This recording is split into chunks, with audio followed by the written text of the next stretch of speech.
Hello అండి. అందరికీ నమస్తే. Welcome back to our channel Sunitha talks. అందరూ ఎలా ఉన్నారు? బాగున్నారండి? నేను చాలా బాగున్నాను. మీ అందరూ ఎలా ఉన్నారు? ఏం చేస్తున్నారు? కామెంట్ చేయండి. అస్సలు మర్చిపోవద్దు అనమాట. ఎగ్జాక్ట్లీ ఈరోజు వీడియో మాత్రం చాలా మందికి కనెక్ట్ అవుతుంది.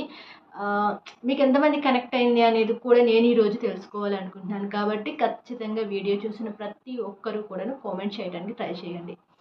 అండ్ మీరు ప్రెజెంటు రిలేషన్‌షిప్‌లో ఎలా ఉన్నారు? ఏంటి అనేది పక్కన పెట్టేస్తే, మీరు నిద్ర మానుకొని మరి చాటింగులు చేస్తున్నారా వాళ్ళతో? సో, కొన్ని సాక్రిఫైస్ చేసేసి మరి గంటలు వాళ్ళతోనే ఫోన్‌లో మాట్లాడుకుంటున్నారా మీరు?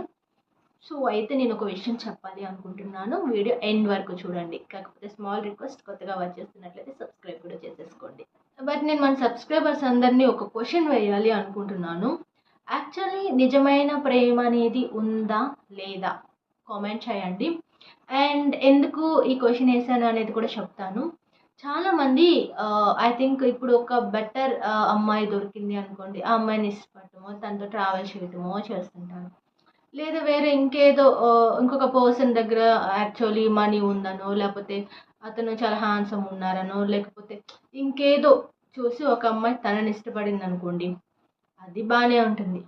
బట్ ఇది ఏమవుతుంది అంటే కొద్ది రోజులు గడిచిన తర్వాత ఎప్పుడు ఒక పాయింట్ చెప్తూ ఉంటాను. ప్రేమ, ఇష్టం ఏదైనా కానీ లవ్ స్టార్టింగ్‌లో ఉన్నంత ఎక్సైట్‌మెంట్ ఎండ్‌లో ఉండదు. కానీ నేనెందుకు ఈ మాట చెప్తున్నా అంటే చాలా మంది రిలేషన్స్ బ్రేక్ అవ్వటానికి వన్ ఆఫ్ ది రీజన్ ఉంది అనమాట. అదేంటో కూడా చెప్తాను. నిన్ను ఏదైతే ఇష్టపడి చూస్ చేసుకొని నీ మాట తీరు బావుందనో, చాలా నువ్వు గుడ్ హార్టెడ్ పర్సన్ అని చెప్పేసో, లేదా అందరిలా కాదు సంథింగ్ స్పెషల్ ఉంది నీలో అని చెప్పేసి ఏదో ఒక క్వాలిటీ ఆటోమేటిక్‌గా ఒకళ్ళకి నచ్చుతుంది. సో, నచ్చి ట్రావెల్ అయిన తర్వాత కొన్ని ఇయర్స్ తర్వాత అంతకంటే బెటర్‌గా ఉన్న హ్యాండ్సమ్ కావచ్చు, అంతకంటే మంచిగా రిచ్ పర్సన్ కావచ్చు, లేదంటే అంతకంటే అందంగా ఉందనో ఇంకొక అమ్మాయికి టర్న్ అయిపోవటము.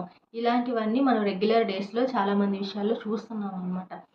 కానీ ఏం బాధపడొద్దు. బాధపడుతూ ఉంటారు. సో, నన్ను చాలా ఇష్టపడి లైక్ చేసి లవ్ చేసినాము. నా లైఫ్‌లోకొచ్చిన పర్సన్ వేరే ఇంకెవరో నచ్చారనో, లేకపోతే వేరే ఇంకెవరో చాలా మంచిగా నాకన్నా బెటర్‌గా ఉందనో నన్ను వదిలేసిపోయారు అని చాలామంది ఫీల్ అయిపోతుంటారు. ఏడుస్తూ ఉంటారు. బట్ వద్దు, ఏడవద్దు. నేనెవరికీ చెప్పట్లేదు. ఏడవండి అని చెప్పట్లేదు. ఏడుపొచ్చినా దాన్ని తొందరగా బయటకొచ్చేసేయండి ఆ జోనర్‌లో నుంచి అని నేనెప్పుడు వీడియోస్‌లో చెప్తూ ఉంటాను. బట్ ఇంకొకటేంటి అంటే టిట్ ఫర్ టాట్ అంటారు చూసారా? సో, ఎవ్వరైనా సరే నీ లైఫ్‌లో ఏదైతే చేసి వెళ్లారో అదే వాళ్ళ లైఫ్‌లో కూడా జరుగుతుంది.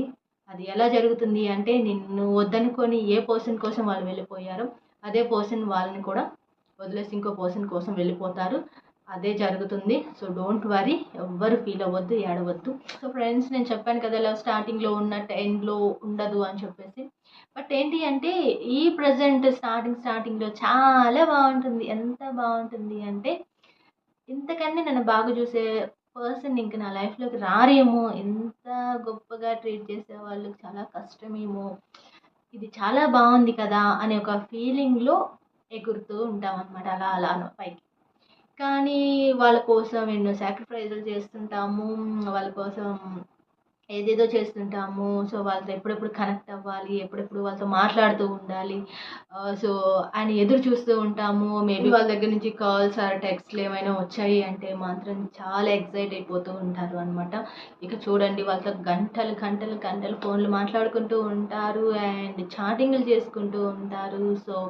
సో, మీరు నిద్ర మానుకొని యాక్చువల్లీ చాటింగులు చేస్తున్నారా వాళ్ళ కోసం?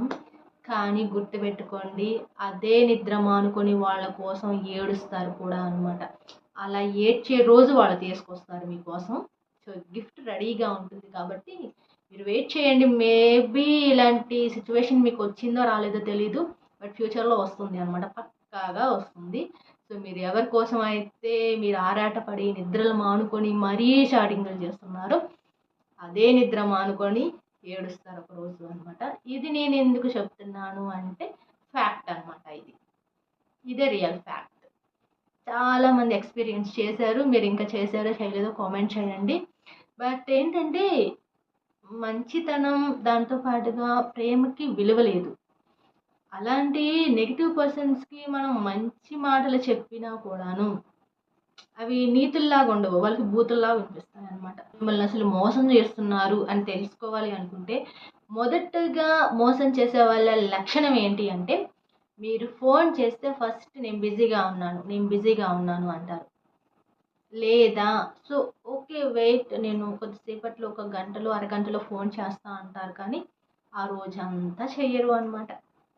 సో దీంతో పాటుగా ఇంకొకటి ఏంటి అంటే, మీరు మీరు మీ బాధలో ఉండి ఇంకా ఎందుకు చేయలేదు కాల్, ఎక్కడికి వెళ్ళిపోయావు, ఏం చేస్తున్నావు అని ఒక ఎమోషన్స్లో మీరు అదే పనిగా చూస్తుంటే కొన్నిసార్లు మిమ్మల్ని బ్లాక్ కూడా చేసేస్తూ ఉంటారు అనమాట. ది బెస్ట్ క్వాలిటీ మోసం చేసే వాళ్ళకి ఇది. ఫస్ట్ బిజీగా ఉన్నాను అని చెప్పేసి వెళ్ళిపోవటం, ఆ తర్వాత నేను బ్లాక్ చేయడం, ఇలాంటివి చేస్తున్నారు. అది రెగ్యులర్గా జరుగుతుంది మీ లైఫ్లో అంటే నువ్వు మోసపోతున్నావు, ఇండైరెక్ట్గా మోసపోతున్నావు అనేది నీకు తెలియాలి అనమాట. అక్కడ వాళ్ళ ప్రయారిటీ నువ్వైతే వాళ్ళు ఎలా ఉంటారో నేను మీకు చెప్పాల్సిన అవసరం లేదు. నువ్వే వాళ్ళ లైఫ్, నువ్వే వాళ్ళకి ఇంపార్టెంట్, నువ్వే వాళ్ళ ఫస్ట్ ప్రయారిటీ అనుకుంటే వాళ్ళ డీలింగ్ వేరుగా ఉంటుంది, చాలా బాగుంటుంది. బట్ ఇక్కడ అది రివర్స్లో జరుగుతుంది కాబట్టి మీకు అర్థమైపోవాలి వాళ్ళ క్యారెక్టరైజేషన్ ఏంటి, వాళ్ళు ఎలా ఉంటున్నారు, వాళ్ళ ట్రూ ఆర్ ఫేక్, వాళ్ళ ఏంటి అనేది క్లియర్గా అర్థమైపోవాలి. అలా అని చెప్పేసి వన్స్ వాళ్ళు మిమ్మల్ని అవాయిడ్ చేస్తున్నారనో ఫేక్ అనో తెలిసిన తర్వాత మీరు అడుక్కోమాకండి. అండ్ అదే పనిగా ఇంకొంతమంది వాళ్ళ తప్పు ఉన్నా సరే లేకపోయినా సరే వెళ్ళి సారీల పైన సారీలు చెప్తుంటారు. క్షమించు క్షమించు సారీ. ఎన్నిసార్లు మీరు సారీలు చెప్పుకుంటా వెళ్తారు ఇలాగా, ఎన్నిసార్లు అడుక్కుంటూ ఉంటారు నన్ను క్షమించు అని. మీరు అలా అడిగినంత కాలం వాళ్ళకి అలుసు అవ్వటం తప్పితే అంతకు మించి ఏమీ జరగదు అనమాట. సో ఈ రోజు నుంచి ప్రతిరోజు కూడా కొత్తగా స్టార్ట్ చేయండి. సో వాళ్ళు ఏమనుకుంటారు వాళ్ళు ఏమంటారు వద్దు, ఇంకా అలాంటి ఆలోచనలు వద్దు, తీసి చెత్తలో పడేసేయండి, అవసరమే లేదు. ఎవరి గురించి ఆలోచించొద్దు, మీ గురించి మాత్రమే ఆలోచించండి, నిన్ను ఇష్టపడే వాళ్ళ గురించి మాత్రమే ఆలోచించండి, మీ ఫ్యామిలీ మెంబర్స్ కోసం మాత్రమే ఆలోచించండి.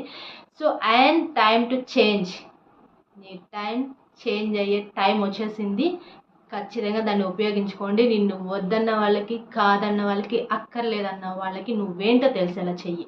So it's your time. Okay, నేను వీడియో ఎండ్ చేస్తున్నాను. మీ అందరికి ఎలా ఉందో కామెంట్ చేయండి అండ్ ఎలా మోటివేట్ అయ్యారు. అండ్ చాలా మంచి కామెంట్స్ అనమాట. నాకు ఎంత పాజిటివ్గా చెప్తున్నారంటే, మా లైఫ్లో నిజంగా మేము ఒక బ్యాడ్ సిచ్యువేషన్లో కానీ, ఎమోషన్ సిచ్యువేషన్లో కానీ, లేదా మనం ప్రేమించిన వాళ్ళతో మనం ఎలా ఉండాలి అని కానీ, లేదా సో ఈ సిచ్యువేషన్లో నాకు ఎవరు లేరు అనుకున్న టైంలో నేను ఎలా మూవ్ ఆన్ అవ్వాలని కానీ, ఇలా చాలా విషయాలు మేము తెలుసుకుంటున్నామాక మీ వీడియోస్ ద్వారా. అండ్ చాలా మంచిగా చెప్తున్నారు. థ్యాంక్ యూ సో మచ్ అనమాట. అండ్ నేను ఇంకా మంచి వీడియోస్ మీకోసం చేస్తూనే ఉంటాను. అండ్ కాకపోతే నా స్మాల్ రిక్వెస్ట్ తెలుసు కదా, కొత్తగా వాచ్ చేసే వాళ్ళు సబ్స్క్రైబ్ చేసేసుకొని, వీడియో నచ్చితే లైక్ షేర్ కామెంట్ అనమాట. ఇన్స్టా ఐడి మెయిల్ ఐడి కూడా ప్రొవైడ్ చేస్తున్నాను. అండ్ వన్స్ అది చెక్ చేసేసుకోండి. Thank you so much. And నేను మరొక వీడియోతో కలుస్తాను. బై.